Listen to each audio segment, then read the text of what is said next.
எனதன்பு மீனம் ராசிக்கார நேயர்களுக்கு எனதினிய வணக்கம். நம்ம இன்னைக்கு வீடியோ பதிவுக்கு முழுமையா போறதுக்கு முன்னாடி முருகரை மனதார வணங்கிட்டு வீடியோ பதிவுக்குள்ள போகலாங்க. ஓ முருகா போற்றி, ஓ முருகா போற்றி, ஓ முருகா போற்றி. என்னை காக்கும் முருகனே போற்றி. நல்லதே நடக்கும், நல்லது மட்டும்தான் நடக்கும். நம்மளோட மீனம் ராசிக்காரங்க பொதுவாகவே துருன்னு இருப்பாங்க. அதே நேரத்துல கோபக்காரங்களாகவும் இவங்க இருப்பாங்க. இவங்க மற்றவங்க கிட்ட பேசும்போது மற்றவங்க நல்லவங்களா கெட்டவங்களா அப்படின்னு ஆராய்ச்சி பண்ணி தாங்க பேசுவாங்க. தாயை போல அன்பு உள்ளம் கொண்டவங்களா இவங்க இருக்காங்க. இவங்கள பொறுத்த வரைக்கும் தான் மட்டும் நல்லா இருக்கணும் அப்படிங்கிற சுயநலம் கிடையாதுங்க. தன்னை சுத்தி இருக்கிற எல்லோருமே நல்லா இருக்கணும் அப்படிங்கிற பொதுநல குணத்தோட இவங்க வாழ்ந்துகிட்டு இருக்காங்க. மீனம் ராசி என்பது ராசி சக்கரத்தின் 12வது மற்றும் இறுதி ராசி. மீன ராசியின் அதிபதி முழு சுப கிரகமான குரு பகவான். பூரட்டாதி நட்சத்திரம் 4ஆம் பாதம், உத்திரட்டாதி நட்சத்திரம் 1, 2, 3, 4 பாதங்கள், ரேவதி நட்சத்திரம் 1, 2, 3, 4 பாதங்களில் பிறந்தவங்க இந்த மீனராசியை சேர்ந்தவங்க. இந்த மீனராசிக்காரர்களை நம்ம பார்த்தா இவங்க இயல்பாகவே மிகவும் மேன்மையானவர்களா இருப்பாங்க, இரக்க குணம் கொண்டவர்களா இருப்பாங்க, ஆழமான ஆன்மீக சிந்தனை படைத்தவங்களா இருப்பாங்க. குரு பகவானின் ஆதிக்கம் இருக்கிறதுனால இவங்களுக்கு எப்போதும் மற்றவர்களுக்கு உதவி செய்ய வேண்டும் என்ற எண்ணம் மேலோங்கி இருக்கும். கடல் எப்படி ஆழமானதோ அதே போல இவர்களின் மனமும் மிகவும் ஆழமானது. அதுல எண்ணற்ற கற்பனைகளும் சிந்தனைகளும் அலைமோதி கொண்டே இருக்கும். தன்னிடம் உதவியென்று வர்றவங்களுக்கு தங்களை வருத்தி கொண்டாவது உதவி செய்யும் மாபெரும் தியாக குணம் இவங்களுக்கு இருக்கு. மனிதர்களிடம் இப்போதெல்லாம் மக்கள் எப்படி இருக்கிறார்கள் என்றால் மற்றவர்களின் கஷ்டங்களை கண்டு விலகி செல்பவர்கள் அதிகமா இருக்காங்க. ஆனா மீனராசிக்காரங்க அப்படிப்பட்டவங்க கிடையாது. இவங்கனால மற்றவங்க படும் கஷ்டத்தை பொறுத்து கொள்ளவே முடியாது. அவர்களின் வழிய தங்கள் வழியா நினைச்சு கண்ணீர் சிந்துவாங்க. இவங்க மிகவும் உள்ளுணர்வு மிக்கவங்களா இருப்பாங்க. நடக்க போறத முன்கூட்டியே யூகிக்கும் ஆபர ஆற்றல் இவங்க கிட்ட இருக்க. இவங்க தங்கள் குடும்பத்தின் மீது அதீத பாசம் கொண்டிருப்பாங்க. குடும்பத்தின் அமைதிக்காகவும் சந்தோஷத்துக்காகவும் தங்களை முழுமையாக அர்ப்பணித்து கொண்டிருக்கிறவங்களா நம்மளோட மீனராசிக்காரங்க இருக்காங்க. இவங்கள நண்பர்களாகவோ வாழ்க்கை துணையாகவோ பெற்றவங்க வாழ்க்கையில ஒரு சிறந்த ஆன்மீக வழிகாட்டியையும் உண்மையான அன்பான உறவையும் பெற்றவர்களா கருதப்படுவாங்க. இப்படி இவங்களை பத்தி சொல்லிக்கிட்டே போகலாம். ஆனா இவர்களிடம் சில குறைபாடுகளும் பலவீனங்களும் இருக்கு. அந்த குறைகளை நீங்க திருத்திக் கொண்டா உங்களை இந்த உலகத்துல யாராலையும் வீழ்த்த முடியாது. மீனராசிக்காரர்களிடம் உள்ள மிகப்பெரிய குறை என்னன்னு பாத்தீங்கன்னா அதீத உணர்ச்சி வசப்படுதலும் மற்றவங்களை எளிதில் நம்பி ஏமாந்து போறதும் தான். இவங்க உலகத்துல உள்ள அனைவரையும் தங்களை போலவே நல்லவர்கள் அப்படின்னு நினைச்சு கண்மூடித்தனமா நம்புறாங்க. தகுதியற்ற பலருக்கு தங்கள் நேரத்தையும் உழைப்பையும் பணத்தையும் கொடுத்து ஏமாந்து நிற்கிறாங்க. மிக ரொம்ப சென்சிட்டிவானவர்கள் அப்படிங்கிறதால ஒரு சின்ன வார்த்தை கூட இவங்களை ஆழமா காயப்படுத்திரும். ஒரு முடிவு எடுக்க வேண்டும் அப்படின்னா உடனே எடுக்க முடியாம 2 மனநிலையில இவங்க தத்தளிப்பாங்க. கஷ்டம் வந்தா அதை எதிர்கொள்றதுக்கு பதிலா அதிலிருந்து தப்பித்து ஓட நினைப்பாங்க நம்மளோட மீனம் ராசிக்காரங்க. அதீத கற்பனையால நிஜ உலக மறந்து வாழ்ந்துகிட்டு இருக்காங்க. யாராவது துரோகம் செஞ்சுட்டா அதை இவங்கனால மறக்கவே முடியாது. அதற்காக அவர்களை பழிவாங்கவும் இவங்க நினைக்க மாட்டாங்க. ஆனா மனசுக்குள்ள அதை நினைச்சு அழுது கொண்டே இருப்பாங்க. அதனால மீனராசிக்காரர்களே நீங்க எல்லாவற்றையும் போட்டு உங்க மனசுக்குள்ள குழப்பிக்கொள்ள வேண்டாம். எல்லோரையும் நம்பறத நிறுத்துங்க. உங்கள் கற்பனை உலகத்தை விட்டு வெளியில வந்து நிஜத்தை எதிர்கொள்ள பழகுங்க. எது நடந்தாலும் அது கடவுளின் விருப்பம் என்று உங்கள் கடமையை மட்டும் உறுதியா செஞ்சுக்கிட்டு வாங்க. குலதெய்வம் எங்கேயோ இருக்குது, என்னமோ இருக்குது அப்படிலாம் நீங்க நினைக்க வேண்டாங்க. நீங்க எங்கிருந்தாலும் ஒரு தீபம் ஏத்தி வச்சு அந்த தீப ஒளியில தெய்வங்கள் இருக்கிறாங்க அப்படின்னு நினைச்சு வழிபாடு செய்யுங்க. குலதெய்வமே தெரியாவிட்டாலும் வீட்டில் தீபம் ஏற்றி வச்சு ஏதாவது ஒரு நல்ல நாள்ல குலதெய்வத்தை நினைச்சு வழிபாடு செய்யுங்க. குலதெய்வ வழிபாடு குலம் காக்குங்க, குலம் தலைக்கும். முதல்ல குலதெய்வம், அப்புறம் இஷ்டப்பட்ட தெய்வம், அப்புறம் உங்களுக்கு விருப்பப்பட்ட தெய்வங்க. எந்த கோயிலுக்கு போனாலும் என்ன பண்ணாலும் ஏற்றமில்லை அப்படின்னு நீங்க சொல்லுவீங்க. தினமும் எந்திரிச்ச உடனே சூரிய பகவான நமஸ்காரம் பண்ணுங்க. அவங்களுடைய அனுகிரகம் இருந்தா போதும். மற்ற கிரகங்கள் எல்லாம் சாதகமா இல்லைனா கூட பரவாயில்ல, அந்த சூரியனுடைய பிரகாசம் உங்க வாழ்க்கையவே பிரகாசமா மாத்திருங்க. அந்த வெளிச்சம் உங்களை வந்து சேருங்க. உங்க வாழ்க்கையில் இருக்கக்கூடிய கண்ணீரெல்லாம் கரைஞ்சு போயிருங்க. அனைவருக்கும் வணக்கங்க.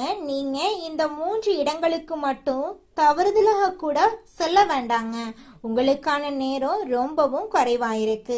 ஏன்னா நீங்க இந்த 3 இடங்களுக்கு போனீங்கன்னா எதிர்பாராத விபத்துக்கள் ஏற்பட்டு நீங்களும் உங்கள் குடும்பமும் பல சிரமங்கள்ல சந்திக்க நேரிடுங்க. குறிப்பா இந்த மாதத்துல ராகு கேதுக்கள் தங்கள் உக்கிர ரூபத்தை எடுப்பாங்க. இந்த மாதத்துல கோடை காலத்துல வெயில் ரொம்பவும் அதிகமாயிருக்கும். வளி மண்டலத்துல வெப்பம் எப்படி இருக்குதோ அதே போல இந்த நேரத்துல ராகு கேதுக்களும் அதே அளவு வெப்பத்தோட தங்கள் உக்கிர ரூபத்தை எடுப்பாங்க.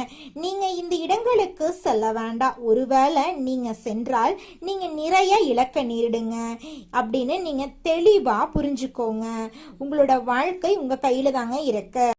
நீங்க செல்லக்கூடாத இடங்கள் எவை, நீங்க அந்த இடங்களுக்கு போனா உங்களுக்கு எப்படி நஷ்டம் ஏற்படும் என்பது பற்றி நாம தெளிவா தெரிஞ்சுக்க போறோங்க. இதை தெளிவா தெரிஞ்சுக்கணும் அப்படின்னா இந்த காணொளிய பொறுமையாகவும் நிதானமாகவும் நீங்க தனியாக உட்காரவில்லை அப்படின்னாலும் எங்கும் கடந்து செல்லாம கடைசி வரைக்கும் கேட்க முயற்சி பண்ணுங்க. ஏன்னா சில விஷயங்களை என்ன இருக்கிறது இதில் என்று தள்ளிவிட்டு விடுவோம். மனிதர்களுக்கு என்னவென்றால் எதுவாக இருந்தாலும் எளிதாக நம்மிடம் வந்த எதையும் நம்ம சாதாரணமா பார்ப்போம். கஷ்டப்பட்டு பெற்றதற்கு மதிப்பு அதிகமா இருக்கும். ஆனா தெய்வ அனுகிரகம் எப்படி இருக்கும் அப்படின்னா இந்த ராசிக்காரர்களுக்கு நீங்க செய்த புண்ணியம், நீங்க செய்த பூஜைகள், உங்கள் நல்ல குணம் ஆகியவற்றால தெய்வமே அந்த பரமேஸ்வரனே இந்த பதிவை உங்க கண்ணில் படும்படி செஞ்சிருக்காரு. கடவுள் நமக்கு சில சமயங்கள்ல நம்மை தட்டி எழுப்புவது போல சில விஷயங்களை தெரிவிப்பாரு. அவற்றை நாம் புரிந்து கொண்டா நாம் அதிர்ஷ்டசாலிகள். அப்படி புரிஞ்சுக்கல அப்படின்னா நம்ம வாழ்க்கையில பிரச்சனை நடக்கிறதுக்கு வாய்ப்பு இருக்குதுங்க. புரிஞ்சு நடந்துக்கோங்க. உங்க வாழ்க்கையில நல்லது மட்டும் தாங்க நடக்கும். கடவுள் நமக்கு சில சமயங்கள்ல நம்மை தட்டி எழுப்புற மாதிரி சில விஷயங்களை தெரிவிப்பாரு. அவற்றை நாம புரிந்து கொண்டா நாம அதிர்ஷ்டசாலிகள். என்ன இருக்குது இதுல அப்படின்னு அலட்சியப்படுத்தியவர்கள் எத்தனையோ பேரு காலப்போக்குல மறைந்து விட்டனர். கண்ணிமைக்கும் நேரத்துல நமக்கு நல்லது நடக்கலாம், அதே போல நஷ்டங்களும் நடக்கலாம். அதனால அப்படிப்பட்ட தவறு உங்களுக்கு நடக்க கூடாதுங்க. அப்படிங்கிறதுக்காக நான் இந்த பதிவுல பல விஷயங்களை உங்களுக்கு சொல்ல போறேங்க. எல்லா நல்ல விஷயங்களை பத்தியும் நீங்க தெரிஞ்சுக்க போறீங்க. பரமேஸ்வரர் உங்களுக்கு பலவிதமான நன்மைகளை தரப்போறாருங்க. அதுல துளி கூட மாற்றமே கிடையாது. இப்ப நான் சொல்லக்கூடிய 3 இடங்களுக்கு மட்டும் நீங்க செல்ல வேண்டாங்க. அதே போல செல்ல வேண்டிய இடங்களையும் நான் இந்த பதிவுல சொல்றேங்க. அங்கு சென்றா இந்த மாதத்துல உங்களுக்கு நல்லா இருக்குங்க. அதே போல இந்த காணொளிய பாக்குறதுக்கு முன்னாடி ஓம் நமச்சிவாயா அப்படின்னு கருத்துக்கள்ல பதிவிடுங்க. தயவு செய்து இந்த பதிவுக்கு உங்களோட ஆதரவை தாருங்க. ஏன் அப்படின்னா நீங்க உங்க விருப்பத்தை தெரிவிப்பதன் மூலமா இது மேலும் சில உங்களுடைய நண்பர்களுக்கு சென்று அவர்களுக்கும் பயன்படுத்தி கொள்ளும் வாய்ப்பை ஏற்படுத்தி தருங்க. அதன் மூலமா அந்த பரமேஸ்வரன் உங்களுக்கு ஏதோ ஒரு ரூபத்துல நிச்சயமாக உதவி செய்வாருங்க. ஒருவரின் ஆதரவு 4 நபர்களுக்கு சென்றடைய உதவியா இருக்குங்க. அவர்களையும் அவர்களின் குடும்பத்தையும் நீங்க காப்பாற்றியவர்களாயிருவீங்க. அப்படிங்கறதால உங்களுடைய ஆதரவை தாருங்க. இனி தாமதிக்காம விஷயத்துக்குள்ள போலாங்க.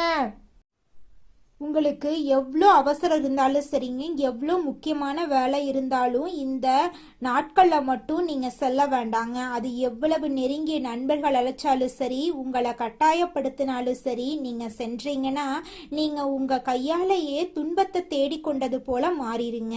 நீங்கள் அந்த இடத்துக்கு சென்றால் 10ஆம் வீட்டில் இருக்கக்கூடிய சனி பகவானின் தாக்கத்தாலும் ராகு கேதுக்களின் உக்கரத்தாலும் நீங்கள் எதிர்பாராத சிக்கல்களில் மாட்டிக்கிறீங்க. இது உங்களுக்கு தேவையில்லாத அவப்பேரையும் மன அழுத்தத்தையும் உருவாக்கிறோம். எல்லாவற்றையும் விட முக்கியமாக நீங்க அந்த இடங்களுக்கு சென்றா உங்க குலதெய்வத்தின் கோபத்துக்கு ஆளாயிருவீங்க. அதன் பிறகு நீங்க எவ்வளவு பரிகாரங்கள் செஞ்சாலும் உங்களுக்கு பலன் கிடைக்காம போயிருங்க. அவ்வளவு எதிர்மறை ஆற்றல் அங்கு உங்களுக்குள்ள நுழையும். இதுவரை பட்ட கஷ்டங்கள் போதாது அப்படின்னு இன்னும் அதிகமா கஷ்டப்பட விரும்பினா மட்டும் நீங்க அந்த இடங்களுக்கு செல்வீங்க. பலர் தெரியாம சென்று துன்பத்துல மாட்டிக்கிறாங்க. உங்களுக்கு முன்கூட்டியே இந்த எச்சரிக்கை விடுக்கப்பட்டிருக்கு. கடந்த சில காலங்களாகவே தொழில் மற்றும் குடும்பம் என்று இரண்டு பக்கமும் நீங்க பலவிதமான மன போராட்டங்களை சந்திச்சுட்டு இருக்கீங்க. ஆனா இனிமேலு அந்த கஷ்டங்கள் தொடரக்கூடாது அப்படிங்கறதுக்காக இதை நான் விரிவா சொல்றேங்க. அந்த இடங்கள்ல நீங்க செல்லக்கூடாத முதலிடம் என்னன்னு பாத்தீங்கன்னா, உங்களை சுத்தி எப்பொழுதும் எதிர்மறையாக பேசிக் கொண்டிருக்கும் நபர்களோட இருப்பிடங்க. அந்த இடங்களுக்கு நீங்க செல்லவே கூடாதுங்க. அவங்களோட வாழ்க்கை எப்போதுமே துயரமும் கண்ணீருமாவே இருக்கும். அவங்க எந்த கர்மாவை அனுபவிக்கிறாங்களோ தெரியல, ஆனா அவங்க எப்போதும் தங்க கஷ்டங்களை மட்டும் பற்றி பேசிக்கிட்டே இருப்பாங்க. என் வாழ்க்கை முடிஞ்சிருச்சு, எனக்கு யாருமே கிடையாது, எனக்கு மட்டும் ஏன் இப்படி நடக்குது, நான் அழிந்து போக போறேன் அப்படின்னு எப்போதுமே விரக்தியாகவே பேசுவாங்க. அவர்கள் நல்லவர்களாயிருக்கலாம், ஆனா அவர்களின் வார்த்தைகள்ல உள்ள எதிர்மறை ஆற்றல் மிகவும் வலுவாயிருக்கு. நீங்க மற்றவர்களின் கஷ்டங்களை கேட்டு சீக்கிரமே மனவிறங்கி விடுவீங்க. நீங்கள் அவர்களிடம் சென்று ஆறுதல் கூறலாம் அப்படின்னு நினைச்சு அவர்களின் அருகில் அமர்ந்து பேசினா அவர்களின் அந்த எதிர்மறை ஆற்றல் உங்களை எளிதாக தொற்றிக்கொள்ளும். உங்களின் மனநிலையும் அப்படியே மாறி உங்களை அறியாமலேயே உங்களுக்குள்ள ஒருவித விரக்திய பயத்தையும் கொண்டு வந்துருங்க. ஏற்கனவே 10ஆம் வீட்டுல சனி இருக்கிறதுனால உங்களுக்கு வேலை பளுவும் மன அழுத்தமும் அதிகம் இருக்கும். இந்த நிலையில இந்த எதிர்மறை மனிதர்களிடம் பழகிறது உங்கள் நிலைமைய மேலும் மோசமா ஆக்கிருங்க. தயவு செஞ்சு இந்த காலகட்டத்துல நீங்க இந்த நபர்கள் கிட்ட பேச வேண்டாம். அவர்களை தொலைபேசியில் கூட நீங்க தொடர்பு கொள்ள வேண்டாம். அவர்களிடமிருந்து முழுமையாக விலகி இருக்கிறது உங்களுக்கு ரொம்பவும் நல்லதுங்க. அடுத்ததாக நீங்க செல்லக்கூடாத 2வது இடத்தை பொறுத்தவரை இது மிகவும் ஆபத்தான இடங்க. இந்த காலகட்டத்துல வெயில் சுட்டரிக்கும் அப்படிங்கறதால உங்களோட நண்பர்களோ இல்லைனா உங்களோட உறவினர்களோ நீர்நிலைகள் உள்ள இடங்களுக்கு சுற்றுலா செல்ல உங்களை அழைக்கலாம். அருவிகளுக்கு போலாம், குளங்களுக்கு போலாம், ஆழமான ஏரிகளுக்கு போலாம், ஆறுகளுக்கு போலாம் அப்படின்னு சொல்லுவாங்க. அந்த இடங்களுக்கு நீங்க இந்த காலகட்டத்துல சென்றீங்கன்னா சந்தோஷமா இருக்கலாம்னு சொல்லுவாங்க. மன அழுத்தம் குறையும்னு சொல்லுவாங்க. அவங்க உங்களை வற்புறுத்துவாங்க. ஆனா இப்போது நான் குறிப்பிட்ட இந்த காலத்துல மட்டும் நீங்க அப்படிப்பட்ட நீர்நிலைகளுக்கு செல்லாம இருக்கிறது உங்களுக்கு பாதுகாப்பானதுங்க. ஏன்னா பார்க்க மிகவும் அமைதியாக தோன்றும் அந்த இடங்கள் எல்லாம் நீரின் அடியில என்ன பெரிய ஆபத்து காத்துக்கிட்டு இருக்கு அப்படிங்கிறது யாருக்குமே தெரியாது. நீங்க அந்த இடங்களுக்கு சென்றா ராகு கேதுக்களின் ஆதிக்கத்தால எதிர்பாராத விபத்துக்கள் நடக்க அதிகமா வாய்ப்பு இருக்கு. பாசி படிந்த வழுக்கும் பாறைகள்ல கால் தவறி விழுறது அல்லது ஆழம் தெரியாம நீர்ல இறங்கி சூழ்கள்ல சிக்கிக்கொள்றது போன்ற மோசமான விபத்துக்கள் நடக்கலாம். அதனால இந்த காலகட்டத்துல நீங்க சுற்றுலா போறத தவிர்ப்பது நல்லதுங்க. இந்த குளிர்ந்த சூழ்நிலையை உங்களுடைய வீட்டிலேயே உருவாக்கி வீட்டிலேயே இந்த காலநிலையை கலைக்கிறது ரொம்பவும் நல்லதுங்க. நீங்க உடலுக்கு நல்லது தரக்கூடிய இடத்துக்கு செல்வதாக நினைத்து இந்த காலகட்டத்தில் நீங்க ஆபத்துல மாட்டிக்க வேண்டாங்க. உங்களுடைய உயிரை விட வேற எந்த வேடிக்கையும் சந்தோஷமும் பெரிதில்ல அப்படிங்கிறத நீங்க முழுமையா உணர்ந்து கொள்றது உங்களுக்கு ரொம்பவும் நல்லதுங்க. நீர்நிலைகள் உள்ள இடங்களுக்கு சுற்றுலா செல்றத முற்றிலும் தவிர்த்துருங்க. நீங்க செல்லக்கூடாத மூன்றாவது முக்கியமான இடம் என்னன்னு பார்த்தீங்கன்னா செய்வினை, மாந்திரீகம் போன்ற கெட்ட காரியங்கள் நடைபெறும் இடங்கள் மற்றும் உங்களை பார்த்து பொறாமப்படும் நபர்களின் வீடுகள். சிலர் தங்கள் சுயநலத்துக்காக மற்றவங்க கெட்டு போகணும் அப்படின்னு அடுத்தவர்கள் குடும்பம் நாசமாக வேண்டும் என்று தீய சக்திகளை வழிபடுவாங்க. அப்படிப்பட்ட எதிர்மறை அதிர்வலைகள் தரக்கூடிய இடங்களுக்கு நீங்க செல்லவே கூடாதுங்க. அதே போல நீங்க வாழ்க்கையில முன்னேறத உங்க வளர்ச்சியை பார்த்து உங்களுக்குள்ள வாழ்க்கையில பிரச்சனை ஏற்படுத்தக்கூடிய நிறைய பொறாமப்படக்கூடிய நபர்கள் இருக்காங்க. அவங்களுடைய வீட்டுக்கும் நீங்க போகக்கூடாதுங்க. நிச்சயமாக உங்க வாழ்க்கையில நல்லதுதாங்க நடக்கும். பொறாமைப்படும் உங்களுடைய உறவினர்கள், நண்பர்கள் சிலர் உங்க வட்டத்திலேயே இருப்பாங்க. அவங்க வெளியே உங்ககிட்ட நல்லா சிரிச்சு பேசினாலும் அவங்க கொடுக்கும் ஒவ்வொரு பொருளிலும் அவர்களின் வன்மம் இருக்கும். அப்படிப்பட்டவர்களின் வீடுகளுக்கு இந்த மாதத்துல நீங்க செல்லக்கூடாதுங்க. அவர்களோட வீட்டு வாசப்படியை கூட நீங்க மிதிக்க கூடாது. அவர்கள் கொடுக்கும் தண்ணீர், தேநீர், எந்த உணவையும் நீங்க வாங்கி சாப்பிட வேண்டாம். அவர்களின் பொறாம கலந்த பார்வையே உங்களுக்கு மிகப்பெரிய திருஷ்டியா மாறி உங்க வாழ்க்கையில பல தடைகளை ஏற்படுத்தும். நீங்க உண்ணும் உணவின் வழியாக அந்த கெட்ட சக்திகள் உங்களை எளிதாக பிடித்துக்கொள்ளும். இவற்றுடன் இரவு நேரங்கள்ல தனியாக வாகனங்கள்ல பயணம் செய்வத, முக்கியமா 4 திசைகளை சந்திக்கும் சாலைகள்ல நீங்க இந்த மாதத்துல பயணம் செல்றத தவிர்ப்பது ரொம்பவும் நல்லதுங்க. அந்த நேரங்கள்ல தீய சக்திகளின் நடமாட்டம் அதிகமா இருக்கும். அப்படிங்கறதால உங்களுடைய வண்டி பழுதாகவோ விபத்துக்கள் ஏற்படவோ வாய்ப்புகள் இருக்கு. அதனால இரவு நேரத்துல பயணம் செய்யறத இந்த மாதத்துல தவிர்ப்பது ரொம்பவும் நல்லதுங்க. உங்கள் வாழ்க்கையில் மேலும் நல்லதெல்லாம் நடக்க நீங்கள் செய்யக்கூடிய பரிகாரம் என்ன பார்த்தீங்கன்னா, உங்கள் வீட்டுக்கு பக்கத்தில் இருக்கக்கூடிய வயதான முதியவர்களுக்கு உங்களால் முடிந்த உதவிகளை செஞ்சுக்கிட்டு வாங்க. இந்த உதவியை செய்யறதன் மூலமாக நீங்கள் செஞ்ச பாவங்கள் நிச்சயமாக குறையுங்க. உதவி செய்யணும் அப்படிங்கிறதுக்காக நீங்கள் ஆயிரக்கணக்கில் லட்சக்கணக்கில் பணம் செலவு பண்ணணும் அப்படிங்கிற அவசியம் கிடையாதுங்க. உங்களால் முடிஞ்ச அளவுக்கு ஒரு வேளை முதியவர்களுக்கு உணவு வாங்கி கொடுத்தா கூட போதுங்க. இந்த உதவியை செய்யறதன் மூலமா உங்க வாழ்க்கையில நல்லது தாங்க நடக்கும். நல்லது மட்டும் தாங்க நடக்கும். நன்றி, வணக்கம்.